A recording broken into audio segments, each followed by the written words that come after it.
नमस्ते दोस्तों, etc information channel में आप सबका स्वागत है।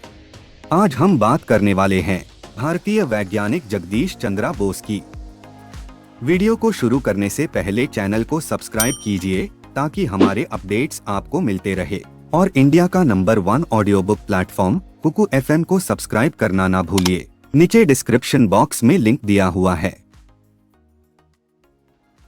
जगदीश चंद्र बोस एक प्रसिद्ध भारतीय वैज्ञानिक और बहुज्ञ थे, जिन्होंने फिजिक्स और बायोलॉजी विज्ञान के क्षेत्र में महत्वपूर्ण योगदान दिया।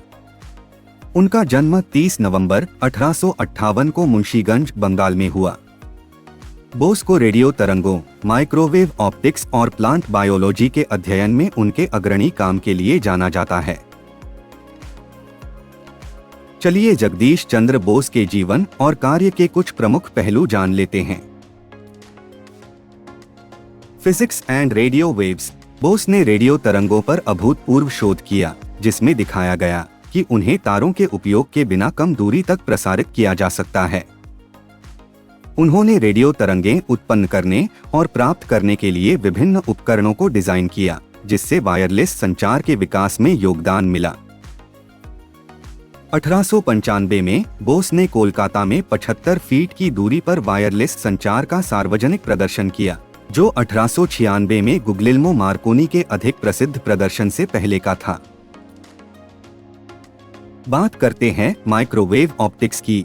बोस ने ऑप्टिक्स के क्षेत्र में भी महत्वपूर्ण शोध किया, विशेष रूप से short wavelength region of the electromagnetic spectrum में, जिसमें माइक्रोवेव भी शामिल हैं। उनके काम ने माइक्रोवेव प्रौद्योगिकी के विकास की नींव रखी। प्लांट बायोलॉजी की बात करें तो फिजिक्स में अपने काम के अलावा बोस ने प्लांट बायोलॉजी विज्ञान के क्षेत्र में महत्वपूर्ण योगदान दिया। उन्होंने यह प्रदर्शित करने के लिए प्रयोग किए कि पौधों में बाहरी उत्तेजनाओं के प्रति भावनाएं और प्रतिक्रियाएं होती हैं।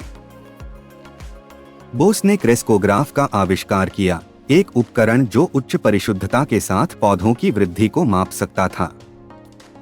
उनके प्रयोगों से पता चला कि पौधे प्रकाश, ध्वनि और स्पर्श जैसे विभिन्न बाहरी कारकों पर प्रतिक्रिया करते हैं। बोस की एजुकेशनल कंट्रीब्यूशन की बात करें तो बोस शिक्षा और अनुसंधान के क्षेत्र में एक प्रभावशाली व्यक्ति थे। उन्होंने 1917 में कोलकाता में बोस इंस्टीट्यूट की स्थापना में महत्वपूर्ण भूमिका निभाई, जो आज भी भारत का एक प्रमुख शोध संस्थान है। बोस के काम को व्यापक रूप से मान्यता मिली और उन्हें अपने जीवन काल में कई अवार्ड्स मिले। उन्हें 1917 में ब्रिटिश सरकार द्वारा नाइटहुड की उपाधि दी गई थी, लेकिन बाद में भारत में ब्रिटिश नीतियों के विरोध में उन्होंने नाइटहुड की उपाधि त्याग दी। जगदीश चंद्र बोस की विरासत को न केवल उनके वैज्ञानिक योगदान के लिए, बल्कि एक विज्ञान शिक्षक के रूप में उनकी भूमिका और भारत में वैज्ञानिक अनुसंधान को बढ़ावा देने के उनके प्रयासों के लिए भी मनाया जाता है। 23 नवंबर 1937 को फिजिक्स और बायोलॉजी विज्ञान के क्षेत्र पर एक स्थायी प्रभाव छोड़कर उनका निधन हो गया। 1896 में बोस ने निरुद्देश्य कहानी the story of the missing one लिखी थी, जो एक छोटी कहानी थी जिसे बाद में विस्तारित किया गया और 1921 में नए शीर्षक पलटक तूफान रनवे सी स्टॉर्म के साथ अव्यक्त संग्रह में जोड़ा गया। यह बंगाली विज्ञान कथा की पहली कृतियों में से एक थी।